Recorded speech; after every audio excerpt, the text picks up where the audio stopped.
കൊലവിളിയും മാത്രം. അത് അമ്മയെന്നോ അപ്പനെന്നോ വ്യത്യാസമില്ല, സഹോദരങ്ങളെന്നോ വ്യത്യാസമില്ല. ഈ കാലഘട്ടത്തിൽ മനുഷ്യൻ ലഹരിക്ക് അടിമയായി തീർന്നുകൊണ്ട് ബോധമില്ലാതെ നിഷ്കരണം പ്രിയപ്പെട്ടവരെയൊക്കെയും കൊന്നൊടുക്കുന്ന കാഴ്ച നമ്മൾ കാണാറുണ്ട്. പത്രങ്ങളിൽ ടിവിയിലൊക്കെ വരുന്ന വാർത്തയതല്ലയോ? കുടിക്കാൻ പൈസ ഇല്ലാത്തപ്പോൾ വീട്ടിൽ അമ്മയോടോ അപ്പനോടോ പൈസ ചോദിച്ച് അത് കിട്ടുന്നില്ല എങ്കിൽ അവരുടെ കരുത്തിലില്ലാത്തത് കൊണ്ടാണ് തരാത്തതെന്ന് വിചാരിക്കാതെ തന്നില്ല എന്നൊറ്റ കാരണം കൊണ്ട് മടികൂടാതെ കത്തിയെടുക്കുകയും വെട്ടിവീഴ്ത്തുകയും ചെയ്യുന്ന കാഴ്ചകൾ നാം കാണുന്നു. നമ്മുടെ കേരളത്തിന്റെ പോക്ക് എങ്ങോട്ടാണ്? കേരളത്തിൽ നമുക്ക് വിദ്യാഭ്യാസമില്ലായ്മയുണ്ടോ? സാമ്പത്തിക ഭദ്രതയില്ലായ്മയുണ്ടോ? സ്നേഹമില്ലായ്മയുണ്ടോ? വിദ്യാഭ്യാസം കുറവുണ്ടോ? എന്താണ് നമ്മുടെ കേരളത്തിന് പറ്റിയത്? മറ്റു സംസ്ഥാനങ്ങളിൽ നിന്ന്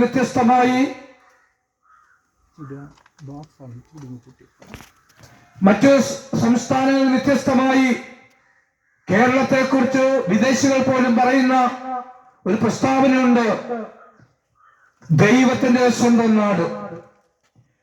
ദൈവത്തിന്റെ സ്വന്തം നാടാണെങ്കിൽ ദൈവം സ്നേഹമാണ് എന്നാണ് ഞങ്ങൾ പ്രസ്താവിക്കുന്നത്. ഞങ്ങളുടെ അനുഭവം അതാണ്. ദൈവത്തെ അനുഭവിച്ചറിഞ്ഞവർ എല്ലാവരും പറയുന്നു ദൈവം സ്നേഹമാ. ഏത് കഷ്ടതയുടെ നടുവിലും, ഏത് പ്രതികൂലത്തിന് നടുവിലും, ഏത് ഭാരത്തിന് നടുവിലും ആശ്വസിപ്പിക്കുന്ന ദൈവിക കരത്തെ അനുഭവിച്ചവർ അനേകരുണ്ട്. അവരെല്ലാവരും ഒരുപോലെ പറയുന്നു ദൈവം സ്നേഹമാണ്. ഈ ദൈവം സ്നേഹമാണെങ്കിൽ ഈ ദൈവം കൂടെ ഇരിക്കുന്ന മനുഷ്യന്, അല്ല ദൈവം ഉള്ളിൽ വസിക്കുന്ന മനുഷ്യന് അധർമ്മം ചെയ്യുവാൻ പറ്റുമോ? ദയ കൂടാതെ, ദാക്ഷിണ്യം കൂടാതെ നിർദ്ദയമായി ഒരു മനുഷ്യനെ കൊല്ലുവാനോ പീഡിപ്പിക്കാനോ കഴിയുമോ? നാം കേൾക്കുന്ന വാർത്തകൾ എന്താണ്? മനുഷ്യനെ കൊന്നിട്ട് അത് പീസ് പീസായി ചാക്കുകളിലെ പ്ലാസ്റ്റിക് കൂടുകളിലാക്കി വെച്ചിട്ട് തങ്ങൾക്ക് ഇഷ്ടമുള്ള ഇടങ്ങളിൽ സൗകര്യമൊത്ത് കിട്ടുമ്പോൾ കൊണ്ട് ഉപേക്ഷിക്കുന്ന മനുഷ്യൻ ധർമ്മത്തെ മറന്നുപോയി. മനുഷ്യൻ സ്നേഹമില്ലാത്തവനായി തീർന്നു. മനുഷ്യൻ തന്നിഷ്ടക്കാരനായി തീർന്നു. അതുകൊണ്ടാണ് ഈ നാളുകളിൽ മനുഷ്യൻ ഇങ്ങനെ ആയിരിക്കുന്നത്. ഒരു മനുഷ്യന്റെ വിദ്യാഭ്യാസമോ കുടുംബത്തിലെ സമ്പത്തോ ഉന്നത കുടുംബത്തിൽ ജനിച്ചു എന്നുള്ളത് കൊണ്ട് സംസ്കാരം മനുഷ്യന് ലഭിക്കണമെന്നില്ല. വിദ്യാഭ്യാസം കൊണ്ട് വിദ്യ കിട്ടുന്നു, അറിവ് കിട്ടുന്നു. അറിവും സംസ്കാരവും രണ്ടും രണ്ടാണ്.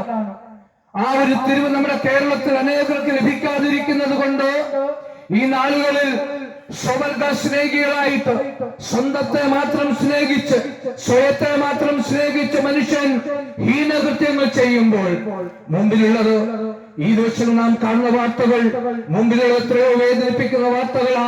അമ്മയപ്പന്മാരെ മടികൂടാതെ കൊന്നൊടുക്കുന്നു, സഹോദരങ്ങളെ മടികൂടാതെ കൊന്നൊടുക്കുന്നു. ഇങ്ങനെ ഹീനകൃത്യങ്ങൾ ചെയ്തവരെയൊക്കെയും പോലീസ് പിടിച്ചിട്ടുണ്ട്. സത്യമാണ്. കേരള പോലീസ് 24 മണിക്കൂറിനകം അവരെ പിടിച്ചിട്ടുണ്ട്. സത്യമാണ്. പക്ഷേ കേരള പോലീസ് പറയുന്ന റിപ്പോർട്ടുണ്ട്, ഈ പ്രവൃത്തി ചെയ്തപ്പോൾ അവർ ലഹരിയിലായിരുന്നു.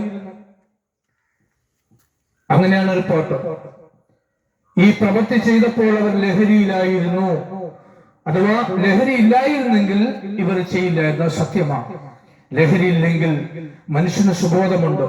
സുബോധമുള്ളപ്പോൾ താൻ ചെയ്യുന്നത് നല്ലതാണോ മോശമാണോ എന്ന് തിരിച്ചറിവ് മനുഷ്യനുണ്ടാകുന്നു. അതുകൊണ്ട് തിന്മ ചെയ്യാതെ സഹോദരങ്ങളെ, അയൽപക്കംകാരെ ഒക്കെ സ്നേഹിച്ച് സന്തോഷിച്ച് കഴിയുന്ന മനുഷ്യൻ തന്റെ ഉള്ളിലേക്ക് ലഹരി ചെല്ലുമ്പോൾ ആ ബോധം മറഞ്ഞു പോകുന്നത് കൊണ്ട് അരുതാത്ത പ്രവൃത്തികൾ ചെയ്യുന്നു. ആകയാൽ പ്രിയമുള്ളവരെ പറയട്ടെ, ഇന്ന് താങ്കൾ ലഹരിക്ക് അടിമയാണോ? ഏതെങ്കിലും തരത്തിലുള്ള ലഹരിക്ക് അടിമയാണോ? ഈ ലഹരി കൊണ്ട് താങ്കളുടെ ജീവിതം നഷ്ടപ്പെട്ടു പോകുമെന്ന സത്യത്തെ മറന്നു പോകരുത്. ലഹരി ഉപയോഗിച്ചിട്ട് സമാധാനം ലഭിച്ച എത്ര, ലഹരി ഉപയോഗിച്ചിട്ട് കുടുംബത്തെ നേടിയവരുണ്ട്. ലഹരി ഉപയോഗിക്കുമ്പോൾ സമ്പത്ത് നഷ്ടമുണ്ടാകുന്നു. ആ മനുഷ്യൻ രോഗിയായി തീർന്നു. പിന്നത്തേതിൽ പൂർണ്ണമായും സമാധാനം നഷ്ടപ്പെട്ടു പോകുന്നു. അതിന് പിന്നത്തേതിൽ സമാധാനം നഷ്ടപ്പെട്ടിട്ടായി തീർന്ന അവസ്ഥയിലേക്ക് ഈ ലോകത്തിന്റെ സമാധാനം മനുഷ്യനെ കൊണ്ടെത്തിക്കുകയാണ്. എന്താണ് ലോകത്തിന്റെ സമാധാനം? ഈ ദിവസം നമുക്കറിയാം, കഴിഞ്ഞ സർക്കാർ ഇന്ന് പുതിയൊരു സർക്കാർ നിലവിൽ വന്ന് കേരളത്തിൽ കഴിഞ്ഞകാല സർക്കാർ 10 ആള് കൂടുന്ന ഓരോ കവലകളിലും മനോഹരമായ ഓരോ ബിൽഡിങ്ങുകൾ പണിതിട്ട് അതിനകത്ത് ലോകത്തിലെ ഏറ്റവും വലിയ സൗകര്യങ്ങളോടുകൂടി വിദേശ മദ്യങ്ങളും സ്വദേശ മദ്യങ്ങളും വിൽക്കുവാൻ തക്കോണം വെച്ചിരിക്കുന്നു. അതാണ് ലോകത്തിലെ സമാധാനം. അനേകർ പറയുന്നത് സമാധാനമില്ലാത്തതുകൊണ്ട് അതല്പം വീശിയെന്ന്. അല്പം സന്തോഷം വേണ്ടേ, അതിനുവേണ്ടിയാ ഞാൻ അല്പം കുടിച്ചതെന്ന് അനേകർ പറയുന്നു. അനേകർ അല്പ സമാധാനത്തിന് വേണ്ടി അല്ലെങ്കിൽ സന്തോഷത്തിന് വേണ്ടി അല്പം ഇതിനെ തുടക്കത്തിൽ കുടിക്കും, പിന്നെ ഇതൊരു ബലഹീനതയായി തീരുന്നു. പണിത് കിട്ടുന്ന കാശ് മുഴുവൻ ആ സമാധാനം വാങ്ങേണ്ടതിന് ഷാപ്പിൽ കൊണ്ട് കൊടുക്കുന്നു, അല്ലെങ്കിൽ ബിവറേജിൽ അല്ലെങ്കിൽ ബാറിൽ കൊണ്ട് കൊടുത്ത് ഉള്ള സമാധാനത്തെ നഷ്ടപ്പെടുത്തുന്ന കാഴ്ച നാം കാണുന്നു. ലോകപ്രകാരം സമാധാനം പ്രാപിച്ച അനേകരെ ഞങ്ങൾ കണ്ടിട്ടുണ്ട്. അവർ ലോകപ്രകാരമുള്ള സമാധാനത്തെ പ്രാപിച്ചതിന് ശേഷം വീട്ടിലെത്തുവാൻ കഴിയാതെ ഓടയിൽ കിടക്കുന്ന കാഴ്ച ഞങ്ങൾ കണ്ടിരിക്കുന്നു. ഓടയിൽ അവർ കിടക്കുമ്പോൾ അവർക്കൊപ്പം സന്തോഷിപ്പാൻ തക്കവണ്ണം പട്ടികളും കൂട്ടത്തിൽ കിടക്കുന്ന കാഴ്ചകൾ ഞങ്ങൾ കാണാറുണ്ട്. പട്ടി കൂട്ടത്തിൽ കിടക്കുന്നതാണോ സഹോദര സഹോദരി സമാധാനം? അതോ വീട്ടിൽ അമ്മയപ്പന്മാർക്കും ഭാര്യയ്ക്കും മക്കൾക്കുമൊപ്പം ഒരു ഗ്ലാസ് കടുങ്കാപ്പിയും 10 രൂപയുടെ നിലക്കടലയും വാങ്ങി ഒരു മേശയ്ക്ക് ചുറ്റുമിരുന്ന് അത് കുടിച്ച് ഭക്ഷിക്കുന്നതാണോ സമാധാനം? ഇന്ന് പകൽക്കാലം താങ്കളൊന്ന് ശ്രദ്ധിച്ചു നോക്കണം. ലഹരി ഉപയോഗിച്ചിട്ട് ധനവാനായ മനുഷ്യനെവിടെ? ലഹരി ഉപയോഗിച്ചിട്ട് ആരോഗ്യം ലഭിച്ച മനുഷ്യനെവിടെ? ലഹരി ഉപയോഗിച്ചിട്ട് കുടുംബം നശിക്കാത്ത മനുഷ്യനെവിടെ? ചൂണ്ടിക്കാണിക്കാൻ പറ്റുമോ ഒരു കുടുംബത്തെയെങ്കിലും? ഏത് കുടുംബത്തിലും പോയി അന്വേഷിച്ചുള്ളൂ. സ്തോത്രം. പലപ്പോഴും സ്ത്രീകൾ മിണ്ടാറില്ല. കാരണം മറ്റൊന്നുമല്ല, അവർ അമ്മയായതുകൊണ്ടാണ്. 2 or 3 മക്കളുടെ അമ്മയായതുകൊണ്ട് ആ അമ്മയ്ക്കൊരു അപ്പൻ വേണമല്ലോ. അപ്പോൾ അപ്പനെ ഉപേക്ഷിക്കാൻ വയ്യ എന്നുള്ളത് കൊണ്ട് മാത്രം അനേക ഭവനങ്ങളിൽ അനേക സഹോദരിമാർ ഒന്നും മിണ്ടാതെ ഇരിക്കുന്നു. അപ്പോൾ ഇതിന് ഭാര്യ മിണ്ടാത്തതാണ് എന്ന് മനഃപൂർവ്വം തിരിച്ചറിഞ്ഞ് ലാഭമെന്നെണ്ണി അനേക പുരുഷന്മാർ മദ്യഷാപ്പിലേക്ക് പോകുമ്പോൾ എന്നെ കേൾക്കുന്ന പ്രിയമുള്ളവരെ, അത് ആരോഗ്യം നഷ്ടപ്പെടുത്തുന്ന രോഗിയാക്കുകയാണ്. തീരെ രോഗിയാക്കുന്നു. കുടുംബത്തിലെ സാമ്പത്തികം ഇല്ലാതാക്കുന്നു. കുടുംബത്തിലെ സന്തോഷവും സമാധാനവും ഇല്ലാതാക്കുന്നു. പേര് മാറി വിളിക്കുന്നു. ദേശത്ത് പലരും താങ്കളെ കാണുമ്പോൾ താങ്കളൊരു മദ്യപാനിയാണ്, പലരും താങ്കളെ കാണുമ്പോൾ മാറിപ്പോകുന്ന സാഹചര്യമാണ് ഇന്ന് നിലവിലുള്ളതെന്ന് താങ്കൾ മനസ്സിലാക്കുക. സമാധാനമില്ലാഞ്ഞിട്ടാണ് എങ്കിൽ, സന്തോഷമില്ലാഞ്ഞിട്ടാണ് എങ്കിൽ ഞങ്ങൾ അനുഭവിക്കുന്ന സമാധാനവും സന്തോഷവും എന്തുകൊണ്ടെന്ന് താങ്കളോട് പറയുവാൻ ഞങ്ങൾ ആഗ്രഹിക്കുക. ഒരു കാലത്ത് ഇപ്രകാരം ലോകത്തിൻ്റെതായ ലഹരി പദാർത്ഥങ്ങൾ ഉപയോഗിച്ച് നാശകരമായ ജീവിതം നയിച്ച ഞങ്ങളുടെ അരികിലേക്ക് സുവിശേഷം എത്തിയപ്പോൾ നസ്രായനായ യേശുവിന്റെ ജീവിതവും അവന്റെ മരണവും എന്തിനെന്നുള്ള ബോധ്യം ഞങ്ങൾക്ക് ലഭിച്ചപ്പോൾ സമാധാന പ്രഭുവിനെ ഞങ്ങൾ ഞങ്ങളുടെ കർത്താവായി സ്വീകരിച്ചു. വചനമോർപ്പിക്കുന്നു, അവൻ സമാധാനം വീരനാം ദൈവമാ.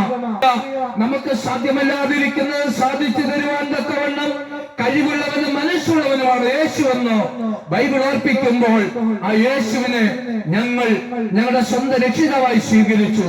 ഞങ്ങൾ മദ്യത്തെ അഥവാ ലഹരിയെ ഉപേക്ഷിച്ചപ്പോൾ ഞങ്ങളുടെ ഭവനങ്ങളിലുള്ളവർ ഞങ്ങളെ സ്നേഹിക്കാൻ തുടങ്ങി. ഞങ്ങളുടെ ദേശത്തുള്ളവർ ഞങ്ങളെ സ്നേഹിക്കാൻ തുടങ്ങി. പ്രിയമുള്ളവരെ, ഒരു കാലത്ത് എന്റെ കാര്യം ഞാൻ പറയട്ടെ. ഇന്നേക്കൊരു 30 വർഷം മുന്നമേ എന്റെ വീട്ടിൽ എന്റെ ഭാര്യയ്ക്കും എന്റെ ഭവനത്തിൽ ശേഷിച്ച എല്ലാവർക്കും ഒരു തലവേദനയായിരുന്നു. ഞാൻ വീട്ടിൽ നിന്ന് പുറത്തേക്ക് പോകുമ്പോൾ എന്റെ ഭാര്യ എന്നെ ശപിക്കുമായിരുന്നു, പ്രാകുമായിരുന്നു.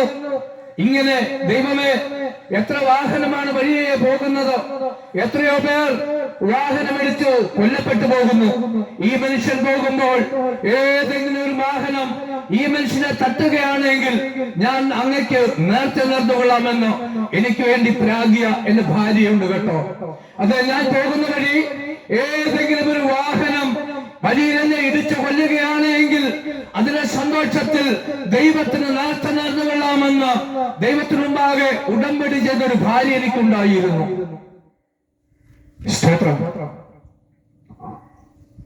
വീട്ടിലേക്ക് മടങ്ങി വരുമ്പോൾ തിരികെ വന്നോ എന്ന് ചോദിക്കുന്ന, തിരികെ വന്നോ എന്ന് ചോദിക്കുന്ന, ദൈവമേ എന്തിനാണ് മടക്കി കൊണ്ടുവന്നത് എന്ന് ദൈവത്തിന് മുമ്പാകെ നിലവിളിച്ച് ചോദിക്കുന്ന ഒരു ഭാര്യയെ ഞാൻ ഓർക്കുന്നു. അവിടെ യേശുവിന്റെ ജീവിതത്തിലേക്ക് വന്നു. യേശുവിനെ ഞാൻ കർത്താവായി അംഗീകരിച്ചു. ആ സമാധാനത്തെ കളരികമായി കാശ് കൊടുക്കാതെ ലഭിക്കുന്ന സമാധാനം, ആ സമാധാനം ലോകത്തിന്റെ സമാധാനം 1-2 മണിക്കൂർ അയക്കകത്ത് നിൽക്കുമ്പോൾ മാത്രമുള്ളതാണെങ്കിൽ യേശുവിനാലുള്ള സമാധാനം അതെന്നേക്കുമുള്ളതാണ് തിരിച്ചറിഞ്ഞപ്പോൾ ആ 2 മണിക്കൂറിന്റെ സമാധാനത്തെ ഞാൻ ഉപേക്ഷിച്ചു. കുട്ടിക്കകത്ത് ലഭിക്കുന്ന സമാധാനത്തെ ഞാൻ ഉപേക്ഷിച്ചു. മാത്രം മുട്ടുമടക്കുമ്പോൾ കിട്ടുന്ന സമാധാനത്തെ ഞാൻ പ്രാപിച്ചു. രാത്രിയുടെ യാമത്തിൽ ഞാൻ കർത്താവിന് മുമ്പാകെ മുട്ടുമടക്കി, ഞാൻ കേട്ട സത്യത്തിന് മുമ്പാകെ ഞാൻ മുട്ടുമടക്കി നിലവിളിച്ച ദൈവത്തോട് ഞാൻ പ്രാർത്ഥിച്ചു, കർത്താവേ, ഞാൻ കേട്ടതൊക്കെയും സത്യമാണെങ്കിൽ എന്റെ ജീവിതത്തിലേക്ക് സമാധാന പ്രഭുവേ അങ്ങ് കടന്നു വരണമെന്ന് ഞാൻ ദൈവത്തോട് പ്രാർത്ഥിച്ചു. ദൈവത്തിന് മുമ്പാകെ ഞാൻ കരഞ്ഞു. ഞാൻ മദ്യപാനിയായിരുന്നെങ്കിലും, ദോഷിയായിരുന്നെങ്കിലും, മഹാപാതകം ചെയ്തവനായിരുന്നെങ്കിലും എന്റെ കണ്ണുനീര് കണ്ട ദൈവം എനിക്ക് സമാധാനം നൽകി. നോക്കണം, ഒരു കാലത്ത് മരിച്ചാൽ നല്ലതെന്ന്, വഴിയിൽ അപകടപ്പെട്ടു പോയാൽ നല്ലതെന്ന് കരുതിയ ഭാര്യ ഇന്ന് ഞാൻ ഭവനത്തിൽ ചെല്ലുവാൻ തക്കവണ്ണം വഴിയിൽ കണ്ണു നട്ടിരിക്കുന്ന കാഴ്ച എനിക്ക് കാണുവാൻ പറ്റുന്നുണ്ട്. ഞാൻ വീട്ടിൽ നിന്ന് ഇറങ്ങി വരുമ്പോൾ ഒരു കാലത്ത് എന്റെ ഭാര്യ വഴിയിൽ എവിടെയും നഷ്ടപ്പെട്ടു പോകണമെന്ന് പ്രാർത്ഥിച്ചിടത്ത് ഇന്ന് ഞാൻ ഇറങ്ങുമ്പോൾ ദൈവമേ കൂടെ ഇരിക്കണം, കേടുകൂടാതെ മടക്കി വരുത്തണമേ എന്ന് എനിക്ക് വേണ്ടി പ്രാർത്ഥിക്കുന്ന കാഴ്ച ഞാൻ ഇന്ന് കാണുന്നു. ശ്രദ്ധയോടെ കേട്ടോ, ഒരു കാലത്ത് നശിച്ചു പോയാൽ നല്ലതെന്ന് എന്നെക്കുറിച്ച് എന്റെ ഭാര്യ ആഗ്രഹിച്ചിടത്ത് ക്രിസ്തു മുഖാന്തരമുള്ള സന്തോഷവും സമാധാനവും എന്റെ ജീവിതത്തിലേക്ക് വന്നപ്പോൾ ഞാൻ ക്രിസ്തുവിന്റെ കഴുത്തിലേക്ക് എന്നെ താഴ്ത്തിയേൽപ്പിച്ച് ക്രിസ്തുവിനെ നടത്താൻ തുടങ്ങിയപ്പോൾ ഇന്ന് എന്റെ ഭാര്യ ഞാൻ ഭവനത്തിൽ മടങ്ങി ചെല്ലുന്നത് നോക്കി കാത്തിരിക്കുകയാണ്. ഞാൻ ചെല്ലുമ്പോൾ സ്നേഹത്തോടെ എന്റെ അരികിലേക്ക് ഓടി വരും. പണ്ടുകാലത്ത് ഞാൻ ചെല്ലുമ്പോൾ തിരികെ വന്നോ കർത്താവേ എന്തിനാണ് മടക്കി വരുത്തിയതെന്ന് ദൈവത്തിനു മുമ്പാകെ നിലവിളിച്ച ഭാര്യ ഇന്ന് എന്നെ കാണുമ്പോൾ സ്നേഹത്തോടെ എന്റെ അരികിലേക്ക് ഓടി വരും. കർത്താവേ മടക്കി വരുത്തിയതിന് നന്ദി എന്ന് പറയും. അപ്രകാരം എന്റെ ജീവിതത്തിൽ മാറ്റം വന്നു. അത് ലഹരി ഉപയോഗിച്ചപ്പോഴല്ല, ലഹരി ഉപയോഗിച്ചപ്പോൾ കിട്ടാതിരുന്നത്, ഞാൻ എന്തൊക്കെയാണെന്ന് കരുതി ആയതുപോലെ നടന്നപ്പോൾ കിട്ടാതിരുന്നത് യേശുവിന് മുമ്പാകെ മുട്ടുമടക്കിയപ്പോൾ എനിക്ക് ലഭിച്ചില്ലെങ്കിൽ ഇന്ന് പകൽക്കാലം ഈ ശബ്ദവീതിയിൽ കൂടെ എന്നെ കേൾക്കുന്ന പ്രിയ സഹോദരങ്ങളെ എനിക്ക് പറയുവാൻ ഇതേ ഉള്ളൂ. ഈ ലോകം തരാത്ത സമാധാനം, ഈ ലോകത്തിൽ ഒരിക്കലും തരുവാൻ കഴിയാത്ത സമാധാനം നിങ്ങൾക്ക് തരുവാൻ തക്കവണ്ണം ഇന്നേക്ക് 2000 വർഷം മുന്നമേ കാൽവരി കുരിശിൽ യാഗമായ യേശുവിന് മനസ്സുണ്ട്. നിങ്ങൾക്ക് യേശുവിന് മുമ്പാകെ മുട്ടുമടക്കുവാനും യേശുവേ എന്റെ ജീവിതത്തിലേക്ക് കടന്നു വരണം, ആ സമാധാനത്തെ എനിക്കൊന്ന് തരണമെന്നും യേശുവിന് മുമ്പാകെ മുട്ടുമടക്കി പ്രാർത്ഥിപ്പാൻ നിങ്ങൾക്ക് മനസ്സുണ്ടോ?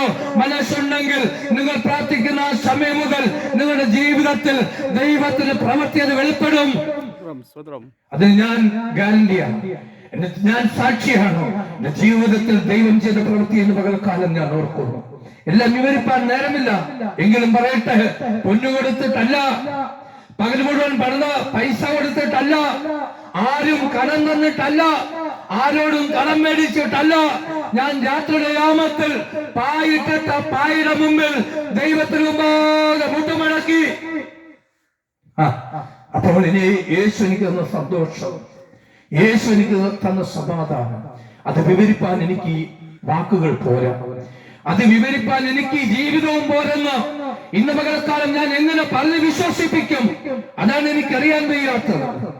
യേശു എനിക്ക് തന്ന സമാധാനം, യേശു എനിക്ക് തന്ന ബലം, യേശു എനിക്ക് തന്ന സന്തോഷം, അത് പറഞ്ഞറിയിപ്പാൻ വാക്കുകൾ പോരാ. എനിക്ക് തന്നതുപോലെ എന്നെ കേൾക്കുന്ന പ്രിയമുള്ളവരെ, നിങ്ങൾക്ക് സമാധാനം തരേണ്ടതിന് ഇന്ന് പകൽക്കാലം യേശു ഈ സന്ദേശം അറിയിപ്പാൻ ഞങ്ങൾ ഇവിടെ അയച്ചിരിക്കുകയാണ്. പൊന്നു വേണ്ട, പണം വേണ്ട, മറ്റു കാഴ്ച വസ്തുക്കളൊന്നും വേണ്ട.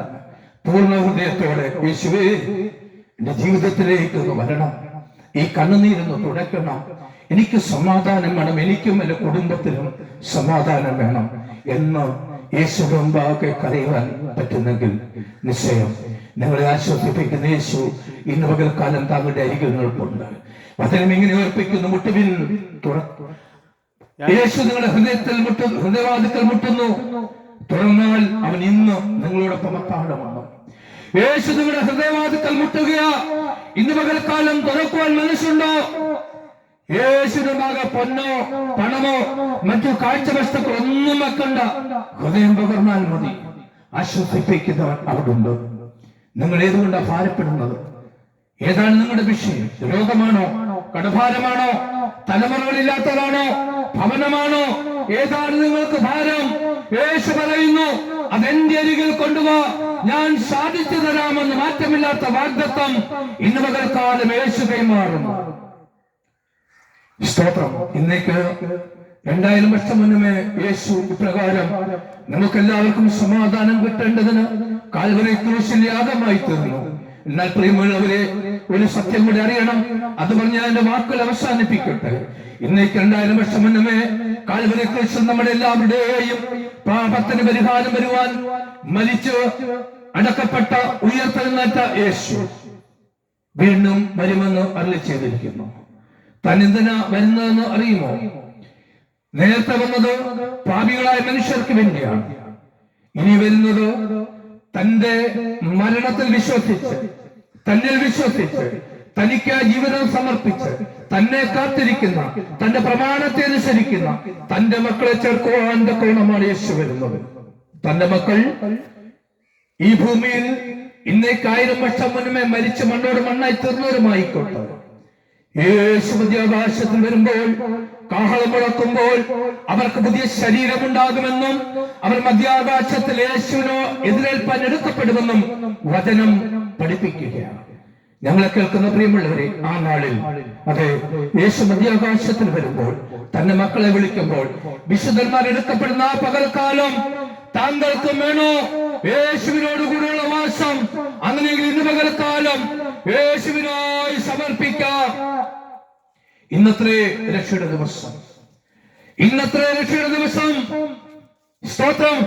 ഒരുപക്ഷെ ഈ സന്ദേശം ഇനി താങ്കൾ കേട്ടുവെന്ന് കരുതരുത്, കേൾക്കുമെന്ന് കരുതരുത്. കാരണം മനുഷ്യന്റെ ആയുസ് പുല്ലുപോലെ എന്നാണ് നാം പാടിക്കേട്ടത്. അതിപ്പോൾ കണ്ട് പിന്നത്തേതിൽ കാണില്ല. പിന്നത്തേതിൽ കാണാതാകുന്നതിന് മുന്നമേ ലോകരക്ഷിതാവ് യേശു താങ്കളുടെ പാപത്തിന് പരിഹാരം വരുത്തിയെന്ന് വിശ്വസിച്ച് യേശുവിന്റെ കരുത്തിൽ താങ്കളെ താഴ്ത്തിയേൽപ്പിച്ചാൽ താങ്കൾ ആ നിത്യജീവന് അവകാശിയാകും. എന്റെ വാക്കുകൾ അവസാനിപ്പിക്കട്ടെ. ഇപ്പോൾ പ്രാർത്ഥിച്ച് ഈ സെഷന്റെ അവസാനിപ്പാൻ ആഗ്രഹിക്കുന്നു. എന്റെ പ്രിയ സ്നേഹിതൻ,